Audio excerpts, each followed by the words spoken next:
ఈరోజు కొయ్యటోళ్ళకి నేను brown colour rice వండుతున్నాను. చూడండి, ఉల్లిపాయలు పచ్చిమిరకాయలు అన్నీ వేయించేసిన నూనెలో నీళ్ళు వడకెట్టాను. నీరు మరుగుతున్నాయి. ఈ పక్కనేమో కోడి ఉడుకుతుంది. వంట లేట్ అవుతుందని ముందు కాస్త నీళ్ళు తీసి అన్నం వండేస్తున్నాను. బియ్యం వేస్తున్నాను. అంటే ముక్కుపొడి రంగులో వస్తుంది రైస్. ఇది బాగుంటుంది. ఇదిగోండి రైస్ దగ్గరలో పడింది. కొద్దిగా ఉడకాలి. Brown colour rice. కోడి ఉడికిపోయిందండి. బ్రౌన్ కలర్లో ఉడికిపోయింది కోడి. దీన్ని మళ్ళీ సీపి ఆయిల్లోని ఫ్రై చేస్తాను.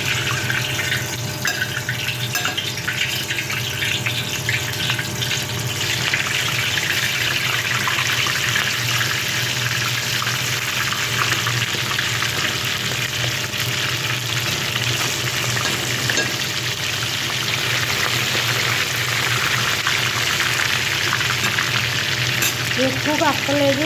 ముందు బ్రౌన్ కలర్ ఉడికిపోయిన కోడి ఉడికేటప్పుడు వచ్చేసింది కదా, లైట్గా వేసుకుంటే చెప్తాను.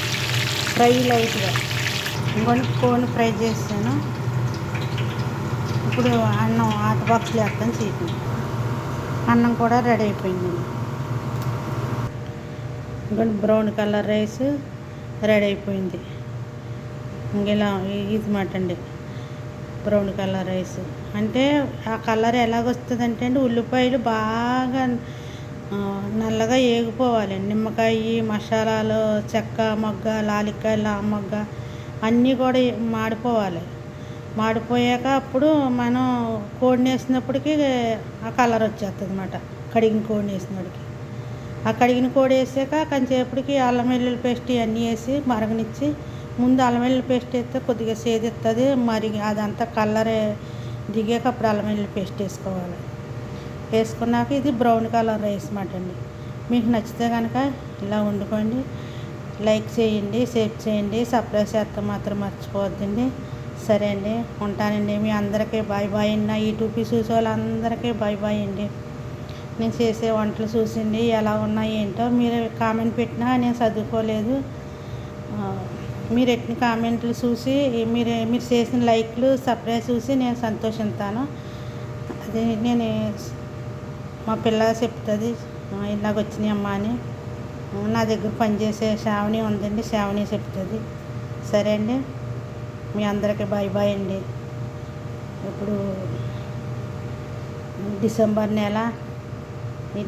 నెల నేను సంవత్సరం అండి యూట్యూబ్ ఛానల్ ఓపెన్ చేసి. ఇప్పటికీ నాకు 130 మంది అయ్యారండి. ఇంకా అవ్వాలని ఇంకా కోరుకుంటున్నానండి. ఇంకా జనం పెరగాలని. సరే అండి, ఉంటాను. ఓకే అండి, బాయ్ బాయ్ మీ అందరికీనండి.